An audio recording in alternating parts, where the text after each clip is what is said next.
In the quiet town, Jack and Ellie had been living with Ellie's mother, Vivian, after their marriage. Ellie was gentle by nature and worked as a teacher at the local elementary school, leaving home early and returning late as she devoted herself to nurturing the country's future.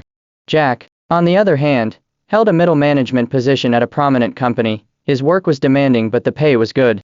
Vivian, having lost her husband early in life, had raised Ellie on her own.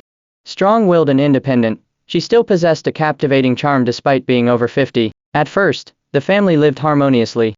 Vivian took care of the household affairs, allowing Jack and Ellie to focus on their respective duties without worry. However, as time passed, subtle changes began to occur. Ellie became busier with her school responsibilities, often staying late at work and sometimes even overnight. This led to more time spent alone between Jack and Vivian. One rainy night, Ellie was unable to come home due to an urgent matter at school. Jack sat alone in the living room, watching TV and feeling somewhat irritable. At that moment, Vivian emerged from her room in a thin nightgown. Her hair was slightly disheveled, and there was a hint of both fatigue and allure in her eyes. She sat next to Jack and gently complained about Ellie's neglect of family matters. Jack responded politely, but as their conversation progressed, his heartbeat inexplicably quickened, and his gaze lingered on Vivian more than he intended. Fueled by alcohol and the growing tension, the boundaries between them gradually blurred, and they eventually crossed the moral line. From that point on, whenever Ellie wasn't home, similar scenes would unfold. Jack became deeply tormented and conflicted, yet his desires would repeatedly overpower his sense of right and wrong. Vivian, on the other hand, became bolder, seemingly indifferent to the consequences of their forbidden relationship.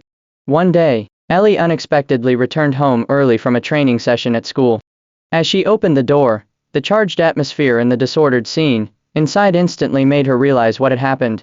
She screamed in anger, her eyes filled with disbelief and despair. Jack and Vivian were both caught off guard, unsure of how to face her. However, just when it seemed like the family would be torn apart by this storm, the situation took a shocking turn. It turned out that Vivian had been suffering from a terminal illness and didn't have long to live. Her intention in seducing Jack was to create a family crisis, hoping that Ellie would completely give up on him. That way, after Vivian's death, Ellie would be free to move on without any emotional ties. When Ellie learned the truth, she collapsed to the floor, tears streaming down her face. She couldn't believe her mother had gone to such extreme lengths for her sake. Jack, looking at the chaos around him, was consumed with regret. Not only had he betrayed his wife, but he had also become an unwilling participant in this tragic web.